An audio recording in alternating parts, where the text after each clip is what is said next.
Hello and welcome to First Christian Church's Adult Bible Study. We are in chapter 7 of 1 Corinthians.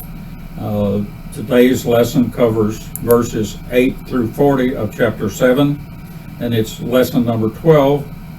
Last week was lesson 11 covering the first 7 verses, and if you missed that, I would urge you to go back and pick up from the archives that lesson, because today's class is a continuation of that. There was just too much material for one class, and it may not make as much sense unless you have that discussion as well. As you read these verses, 8 through 40, scholars tell us to make sure you read very carefully, because Paul jumps around at times in this, and like I say, it is a continuation of the first 7 verses as well. During your study, scholars tell us there are at least 3 key points to appreciate as you read. In other words, not after you read, as you read. First of all, Paul's own positions, as he states here, are not grounded just in his Jewish background. In other words, most of the things Paul said up to this point, heavily oriented and very much sticking to Old Testament theology.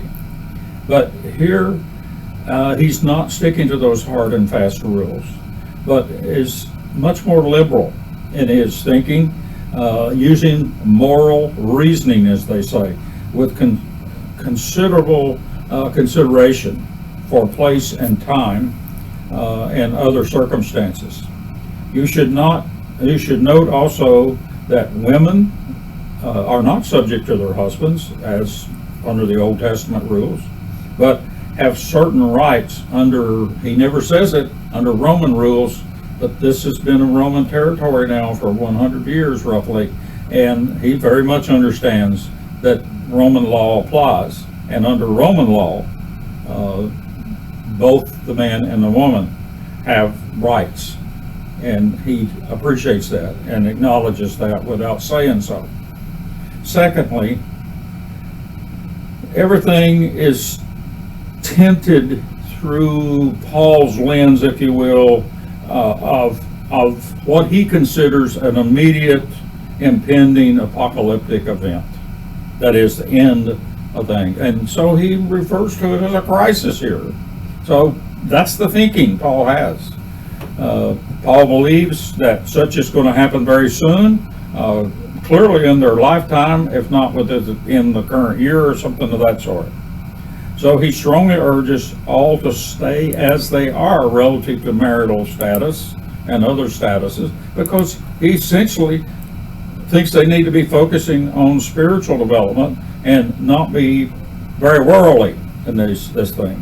He gives his philosophy to support that near the end of chapter 7, however. So he tells all these things, gives all these, and only at sort of in the end do you pick up a hint that that's where he's coming from.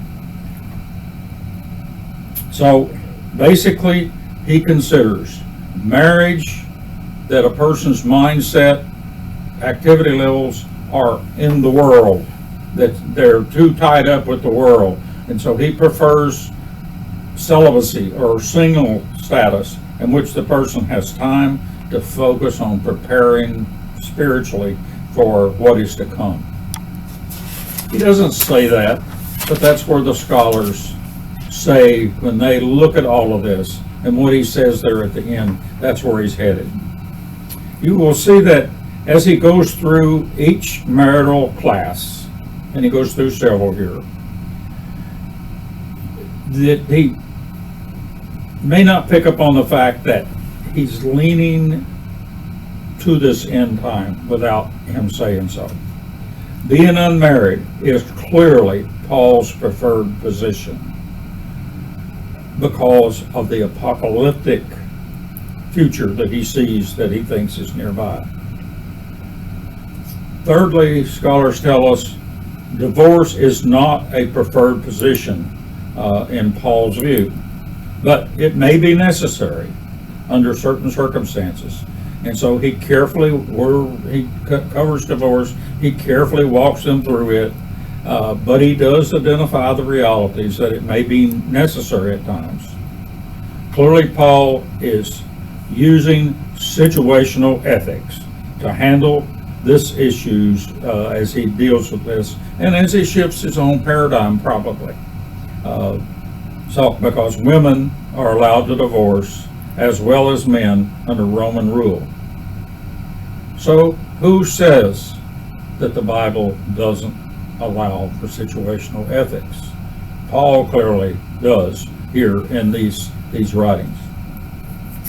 In verses 8 and 9, Paul is addressing widows and widowers. The word widowers isn't here, though, unless you deal with a modern translation. It might be in your footnotes, because the Greek scholars tell us that they did not have a word for widowers. So therefore, Paul calls them unmarried, but he uses a masculine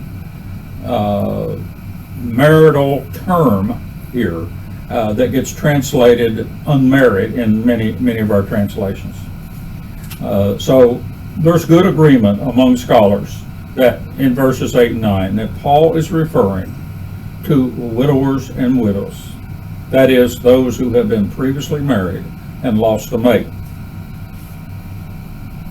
Thus, here we see Paul, standard position.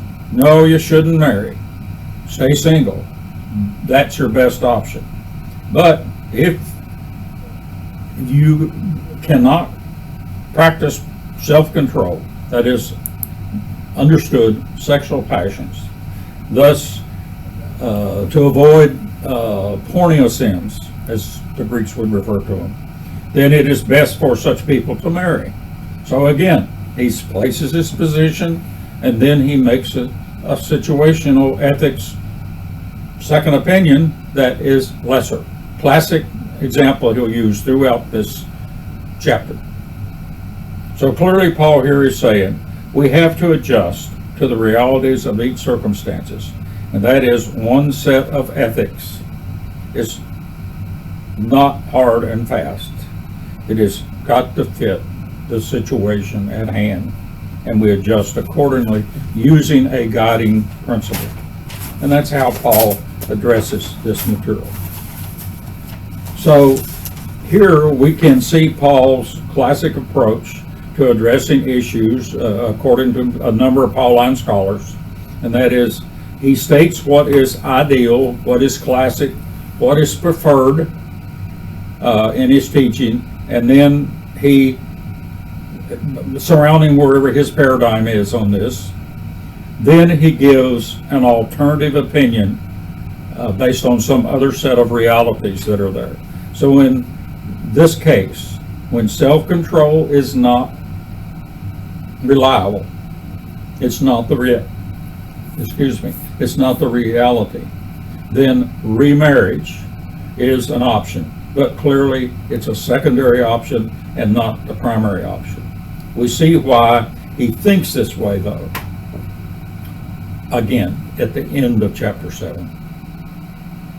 Paul's next category, he takes up divorce, dealing with those who are, both parties are married believers. And in other words, they were married when they entered the church, and they both have joined the church.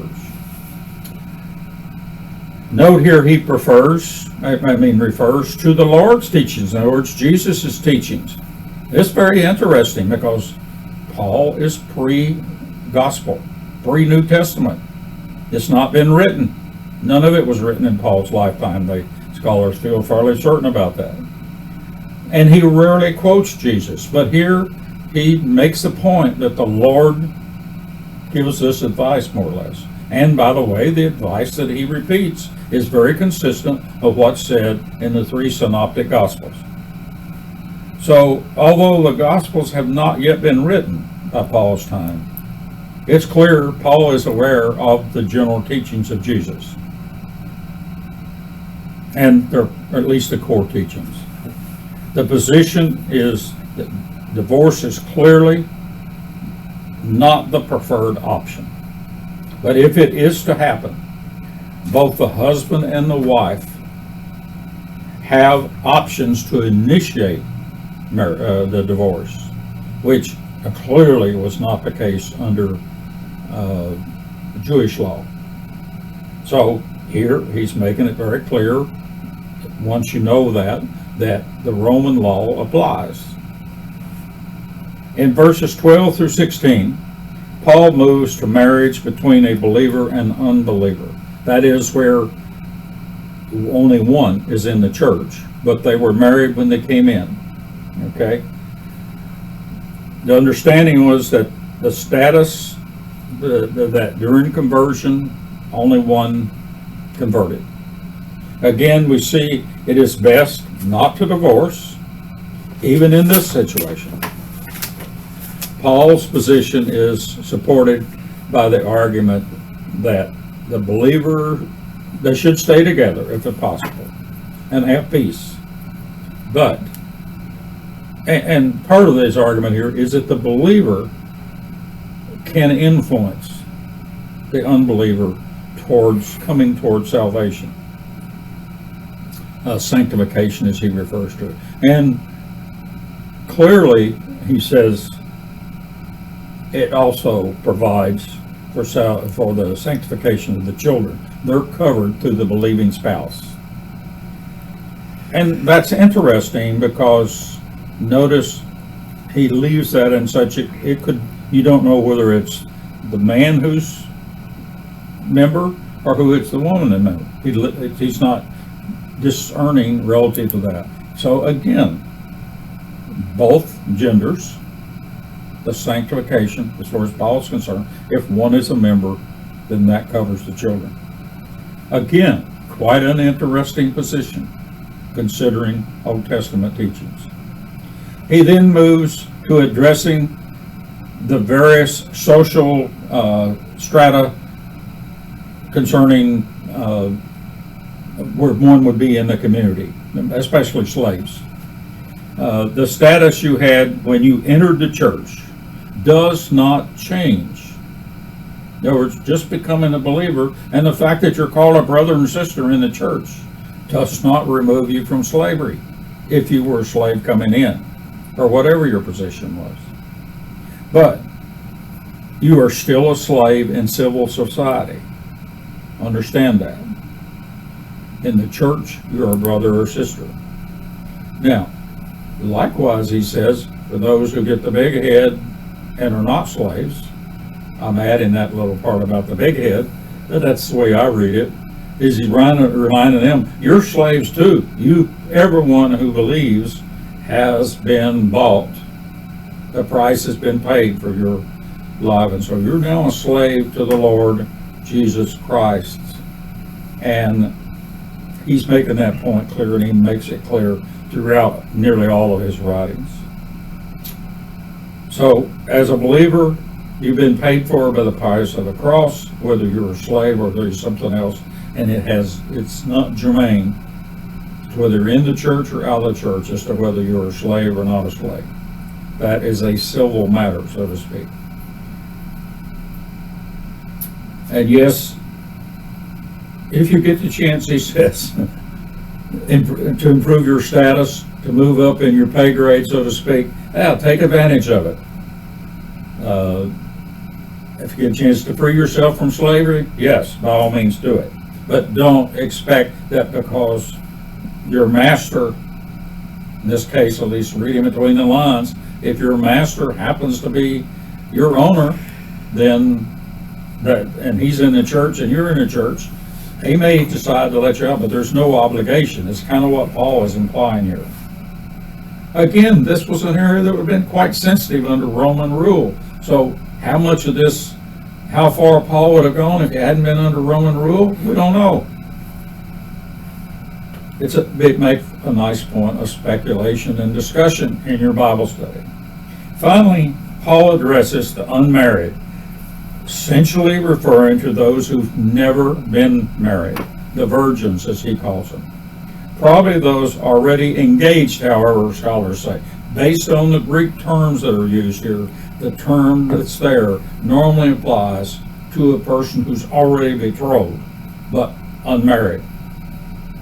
So under the pressure of this impending crisis of the approaching apocalypse, Paul urges them to remain single, do not marry, unless, again, the same old thing, that the reality is you just cannot leave one another alone, and you're going to create the sexual sins, and in that case, then go ahead and marry. So that's kind of the position Paul takes throughout. It's this impending apocalyptic view that he never really talks about, except he gives us a hint here. That seems to be the overriding issue. And so we want to watch for that as we read and study the rest of the Corinthians and the rest of the letters of Paul. I hope you have a good Bible study this week, and we'll move into chapter 8 next week.